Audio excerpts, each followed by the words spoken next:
चाहिए। और श्रद्धा से कोई तब भरा होता है जब अपने को छोटा समझकर बड़े के पास जाए, वक्ता को बड़ा समझे और अपने को छोटा समझे। तभी तो कहा श्रद्धावान लभते ज्ञानम। तो शंकर जी तो वैसे ही जा रहे हैं। शंभु गए कुंभज ऋषि पाही। शंभु 2 अक्षर के नाम वाले होकर जा रहे हैं 3 अक्षर के नाम वाले के पास। यह है श्रद्धा। और सती माता संग सती जग जननी भवानी। संग सती जग जननी भवानी। संग सती जग जननी भवानी। संग सती जग जननी भवानी। संग सती जग जननी भवानी। संग सती जग जननी भवानी। संग सती जग जननी भवानी। संग सती जग जननी भवानी। संग सती जग जननी भवानी। संग सती जग जननी भवानी। अच्छा आप विचार करो, भगवान शंकर का नाम है शंभु, 2 अक्षर का नाम। और माता सती जी का नाम भी 2 ही अक्षर का है, सती है? पर सती जी ने क्या किया, अपने नाम के साथ उपाधियां जोड़ ली।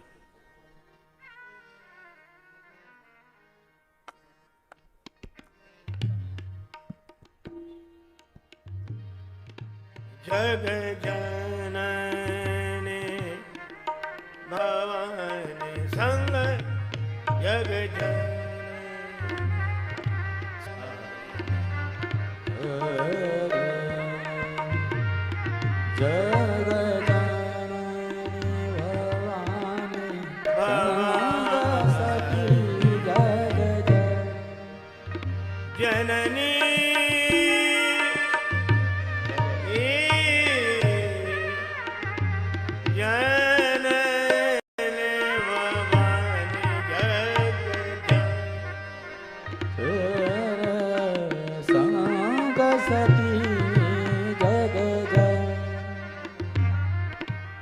साथ में सती 2 अक्षर का नाम है। और उपाधियां जग जननी भवानी।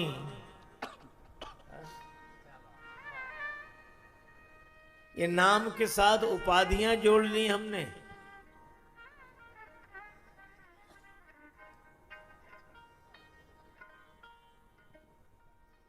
उपाधियां जोड़ रखी हैं। और भगवान के पास जाने में उपाधियां नहीं चाहिए, हृदय का प्रेम चाहिए।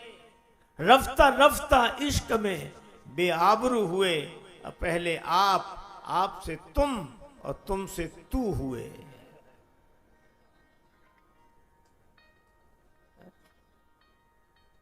प्रेम की ऐसी दशा है कि आपका स्थान तू ले लेता है। तू दयालु दीन हो, तू दानी हो भिखारी।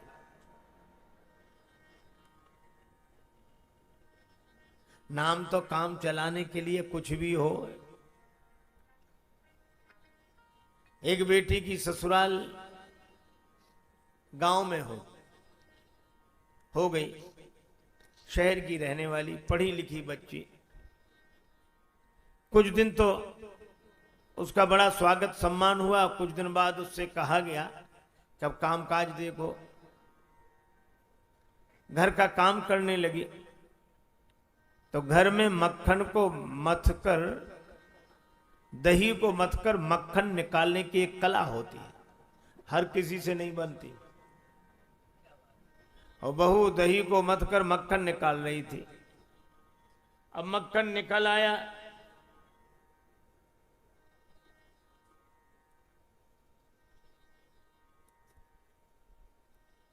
अब वो इकट्ठा न कर पाए। सास के पास दौड़ी दौड़ी गई, माता जी मटकी में मक्खन आ गया, उसे चलकर निकाल लो।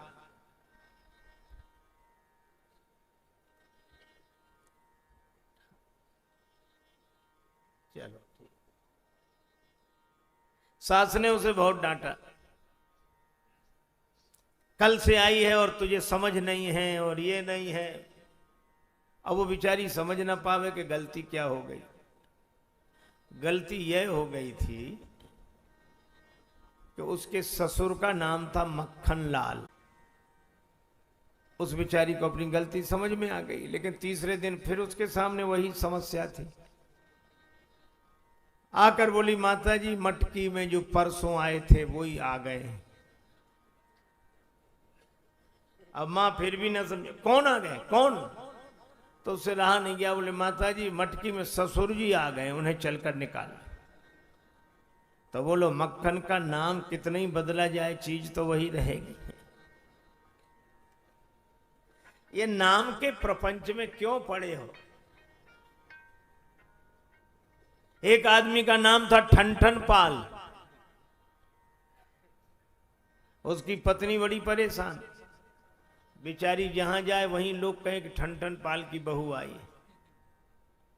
उसने अपने पति से कहा कि नाम बदल दो, नहीं तो मैं घर में नहीं रहूंगी। पति ने कहा कि नाम बदलने से क्या फायदा, नहीं तो मैं चली। आवेश में चल दी घर छोड़कर। पति ने समझा कि पास ही मायका है, 2 दिन रहेगी फिर आ जाएगी। वो पैदल पैदल जा रही थी, रास्ते में उसे एक बालिका मिली, वो लकड़ी बीन रही थी। इसने पूछा, बेटी तुम्हारा क्या नाम है? वो बालिका बोली, मेरा नाम है लक्ष्मी। चलो आगे बढ़ी। एक आदमी बैलगाड़ी में भूसा भरकर जा रहा था बाजार में बेचने। उसने पूछा, भैया तुम्हारा क्या नाम है? तो बोला, धनपाल।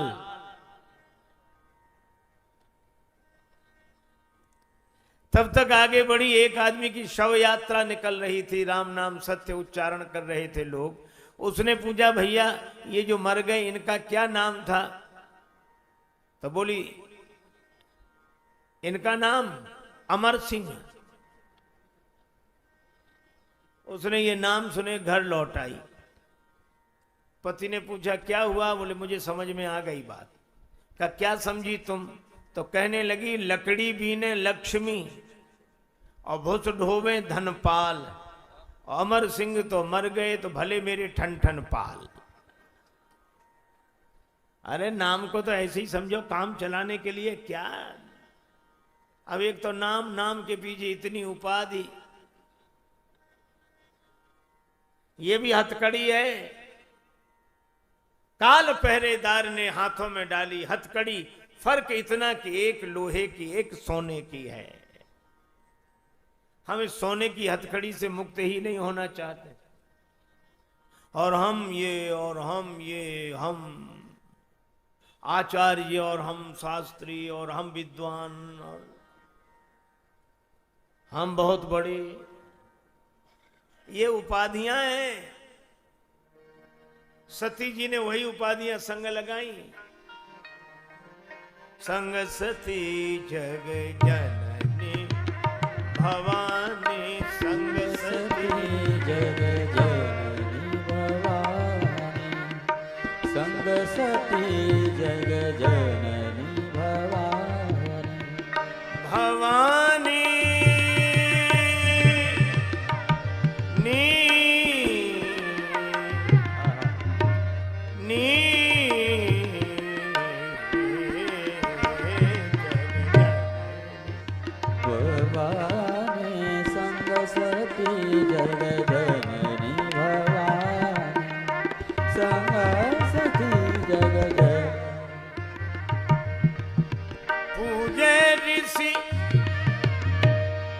अखिलेश्वर ज्ञानी ज्ञानी ज्ञानी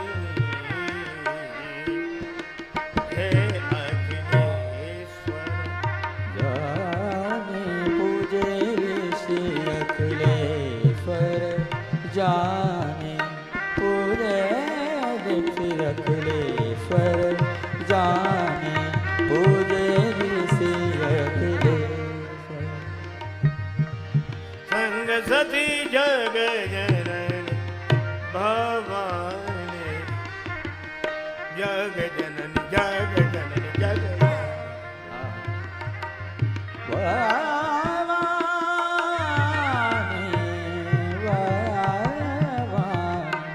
संग सती जग जननी भवानी संग सती जग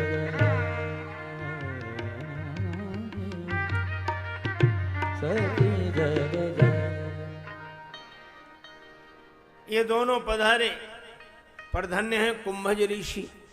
कुंभज ऋषि तो व्यास है, वक्ता है। शंकर जी और सती माता को देखकर दूसरा कोई व्यक्ति होता तो कितना मानी मन खुश होता कि इतने बड़े, और ये बैठे कथा सुनने आए हैं। और मन में ये सोचता कि बड़े बड़े बैठे रहे, बड़े बड़े ऐसी कथा सुनने। आपने देखा होगा नम्र आदमी जब बोलेगा तो उसकी भाषा में नम्रता होगी, भावना में नम्रता होगी। वो क्या कहेगा, वहां बड़े बड़े लोग बैठे थे और हम भी पहुंच गए। उसका जोर दूसरे लोगों पर, बड़े बड़े लोग बैठे थे और हम भी पहुंच गए। और अभिमानी आदमी जब बोलेगा आप देख लेना उसका जोर कभी दूसरों पर नहीं होगा। हाँ बहुत लोग बैठे थे लेकिन जब हम पहुंचे उसका जोर हम पे रहेगा। हम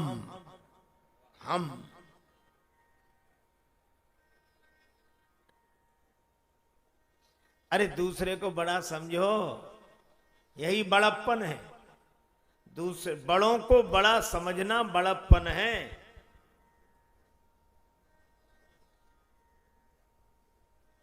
कुंभज ऋषि ने मन में सोचा हम भले ही वक्ता हैं, पर वक्ता की क्या कीमत है। वक्ता अगर अभिमान करे तो कीमत क्या है। रामचरितमानस में वक्ता को मालूम क्या कहा गया, जे गावहीं यही चरित समारे, जे गावहीं यही चरित समारे, जे गावहीं यही चरित ते यही ताल चतुर रखवारे, जे जे जे गावहीं जे गावहीं हरि चरित सवारे, जे गावहीं हरि चरित सवारे, जे गावहीं हरि चरित ते ताल चतुर रखवारे, जे गावहीं चरित, जे गावहीं चरित, जे गावहीं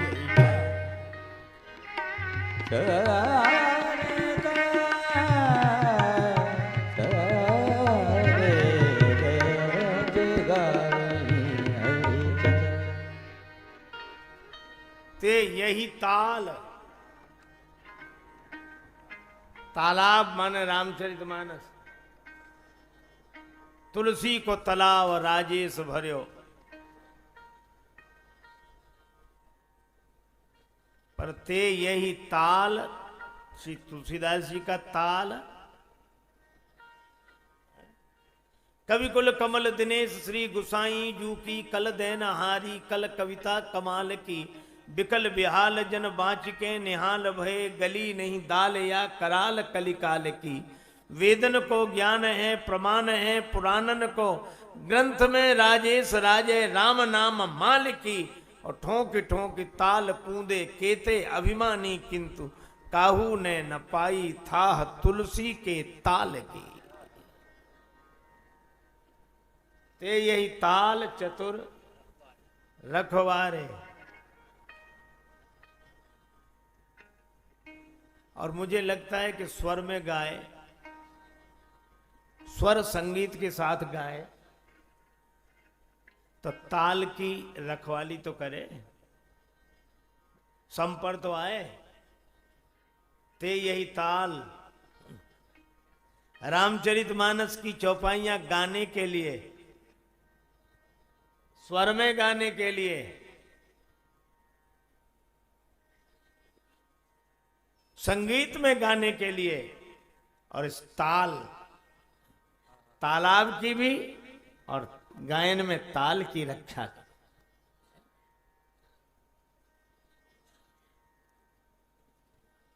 बहुत लोग कहते हैं कि रामचरितमानस की चौपाइयों को जो गाते हैं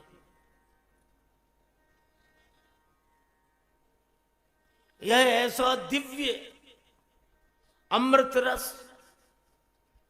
और इसको गाते हैं। हमने कहा गाने में व्यक्ति बहेगा और रस भी तो बहता ही है। अगर गाना नहीं है, निषेध ही है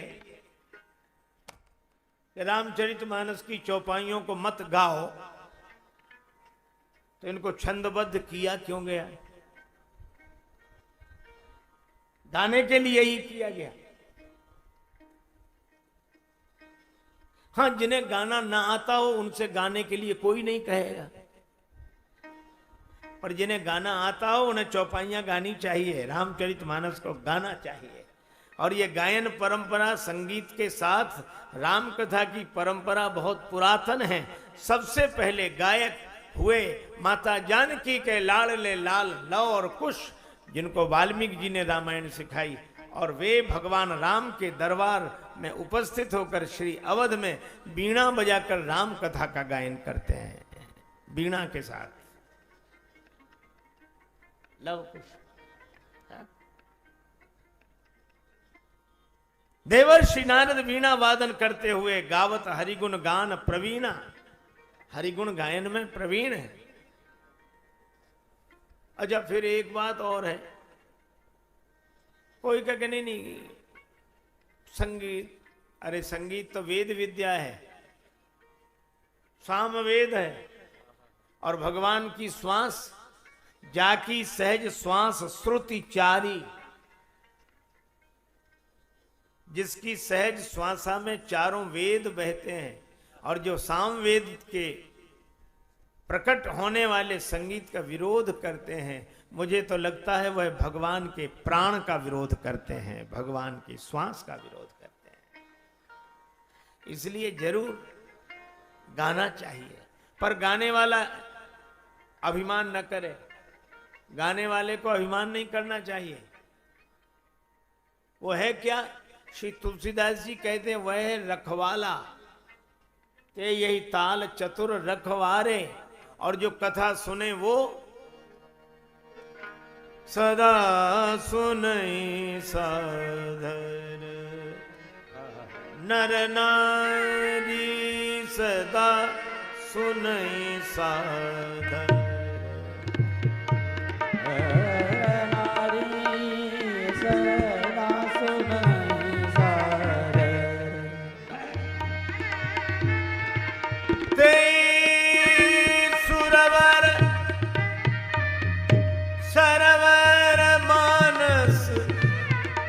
अधिकारी सदा सुने साधर,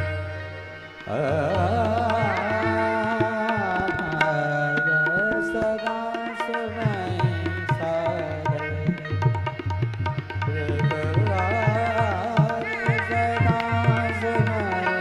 साधर, ते सरवर मानस अधिकारी साधर साधर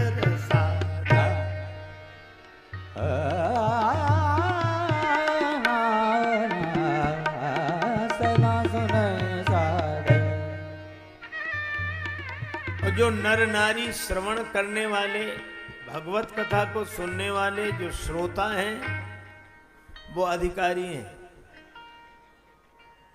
अच्छा, आप एक बात बताओ, अधिकारी बड़ा कि रखवाला?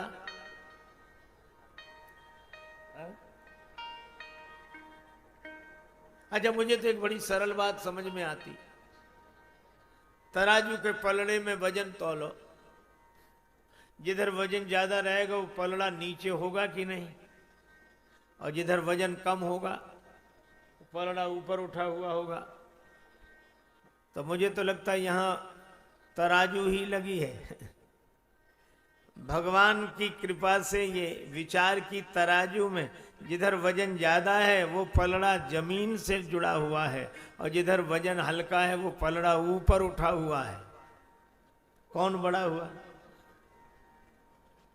अच्छा चलो और सरल बात बता दें, आप लोग जमीन पर बैठे हैं और हम चौकी पर बैठे हैं। सीधी सी बात, जो जमीन पर बैठे तो जमींदार, और जो चौकी पर बैठे वो चौकीदार।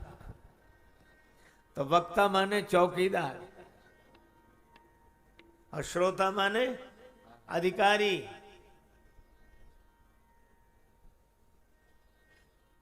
लेकिन ये बात श्रोताओं को नहीं सोचनी चाहिए,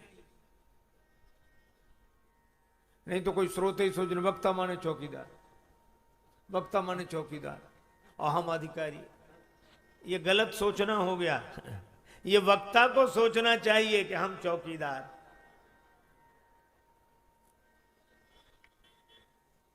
एक सज्जन हमें एक बार मिले, वो कहने लगे महाराज आप जरा माताओं पर बोलो।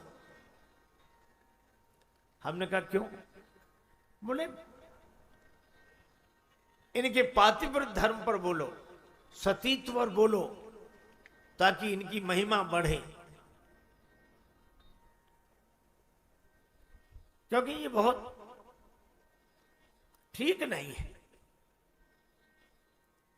हमने कहा कि उन पर तो हम बोलेंगे, लेकिन आपके व्यवहार पर बोलें। बोले हमारा तो ठीक है, हमें तो कोई दिक्कत नहीं। हमें यही स्थिति है, सब अपने को ठीक समझते, दूसरे को गलत समझते। वो सज्जन कहने लगे कि पत्नियां पति को परमेश्वर समझे, कहा है पति परमेश्वर है। तो हमने कहा श्रीमान जी यह बात माताओं को सोचनी चाहिए, आपको नहीं। आप अपने ही मन से परमेश्वर बने बैठे हो, ये माताएं सोचें।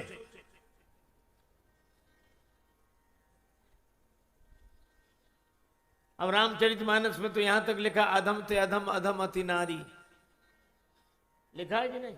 अधम ते अधम अधम अति नारी।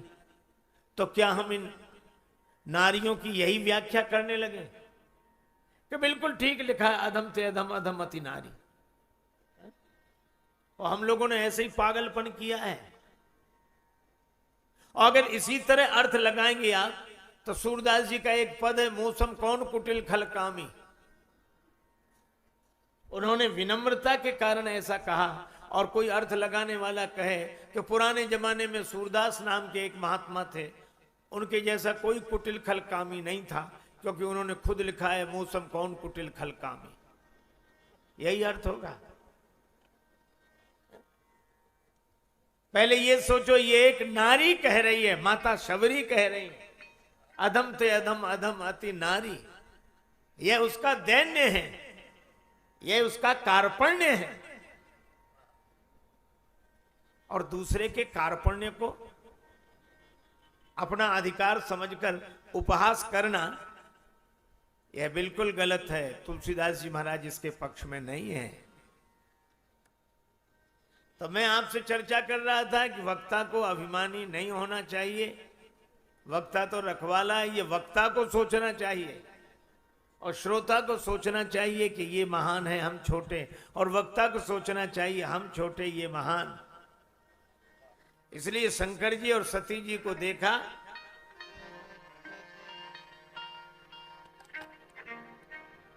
तो कुंभज ऋषि आसन से उठकर नीचे खड़े हो गए। पूजे ऋषि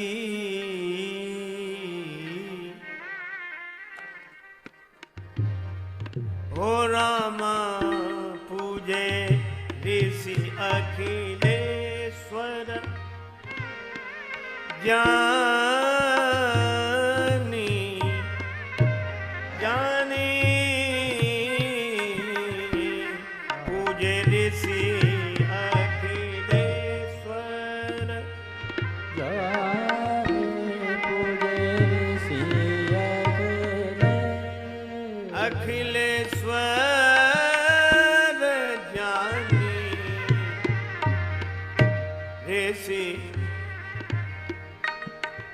अखिलेश्वर अखिलेश्वर अखिले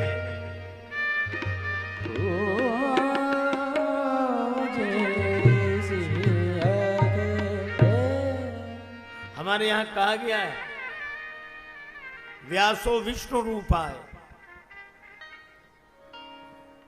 वक्ता को, व्यास को भगवान का रूप समझो। पर यह कहा है, लेकिन यह भी तो देखो कि दूसरी जगह क्या कहा है, पूजे ऋषि अखिलेश्वर जानी।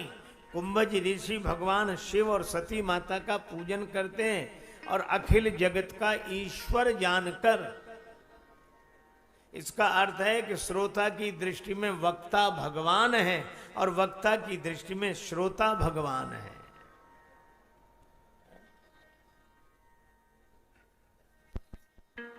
बड़ा अद्भुत है यह सनातन धर्म और इसकी व्यवस्थाएं। पर हम लोग एकांगी दृष्टिकोण से न पढ़ें न समझें तो ठीक है। कुंभज ऋषि पूजन करते हैं, पूजे ऋषि अखिलेश्वर जाने। और जब अब पूजा का प्रभाव किस पर कैसा होता है, पूजा तो कुंभज ऋषि ने की, लेकिन शंकर जी को तो संकोच हुआ कि हम तो श्रोता हैं, हम तो इनके द्वारा कथा सुनने आए हैं, पूजा हमें इनकी करनी चाहिए, पर ये तो हमारी पूजा कर रहे हैं। शंकर जी को संकोच हुआ कि इतने महान होकर हमारी पूजा कर रहे हैं। और सती जी को क्या लगा कि अगर ये हमसे ज्यादा जानते होते तो हमारी पूजा क्यों करते। इसका मतलब ये हमसे ज्यादा नहीं जानते। हाँ? आप विचार करके देखो, पांव में पड़ा हुआ व्यक्ति छोटा ही नहीं होता। अच्छा, आप ऐसे सोचो, आप रास्ता चलते हो और रास्ते पर आप पांव रखते हुए चलते हो, रास्ता आपके पांव संभालते हुए लेकर आगे बढ़ता है। तो रास्ते पर आप पांव रखते हुए चलते हो, लेकिन उस रास्ते को भूल के बताओ, उस रास्ते को भूल जाओगे तो लक्ष्य कभी मिल ही नहीं सकता। इसी तरह कोई आपके चरणों में पड़ा हो और आप अहंकार के कारण उसकी महिमा भूल जाओगे तो आप अपने लक्ष्य से भी भटक जाओगे। इसलिए चरण में पड़े हुए को भी महान समझना चाहिए। झुकना आसान बात नहीं है। एक सज्जन है, तो ऐसे मिले, जब फोन आया, महाराज दंडवत, हमने कहा बाद में बात करेंगे, तब तक दो सामने से आ गए, महाराज दंडवत। तो दंडवत का अर्थ होता है, दंड माने लकड़ी की तरह गिर जाओ, साष्टांग, तब है दंडवत। और ऐसे खड़े दंडवत। तो हमारे साथ एक सज्जन थे, बोले ये काहे की दंडवत कर रही, तो झुके भी नहीं है। हमने कहा खड़े तो हैं दंडवत, दंडवत पड़े नहीं है, पर दंडवत खड़े हैं। झुक नहीं सकते, अभिमान झुकने नहीं देता।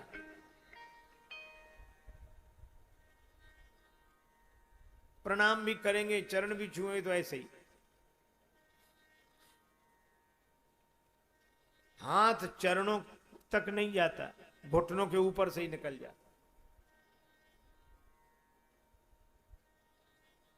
अरे झुकता वो है जिसमें की जान है, झुकता वो है जिसमें की जान है, और अकड़ तो खास मुर्दे की पहचान है।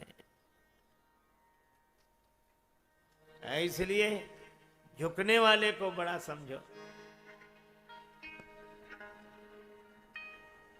और अपने को कभी हीन मत समझो, कमजोर मत समझो। अभिमान न हो पर स्वाभिमान हो, बहुत कठिन है। स्वाभिमान और अभिमान में यही अंतर है, स्व हटते ही अभिमान पैदा हो जाता है। ये स्वाभिमान रखो हम किसके? तुलसी सीता राम रटुहिय राखो विश्वास, कबहू बिगड़त ना सुने श्री रामचंद्र जी के दास। सिर पर सीता राम फिकर फिर क्या करना, सिर पर सीता राम फिकर फिर क्या करना। नमस्ते दोस्तों, तरुण मंथन में आपका स्वागत है। इस YouTube चैनल पर हम सद्गुरु के शिक्षाप्रद संदेशों को अनमोल ज्ञान के साथ साझा करते हैं। इस सफर में हमारे साथ जुड़ने के लिए जरूर सब्सक्राइब करें और हमारे वीडियो को लाइक और शेयर करें। धन्यवाद।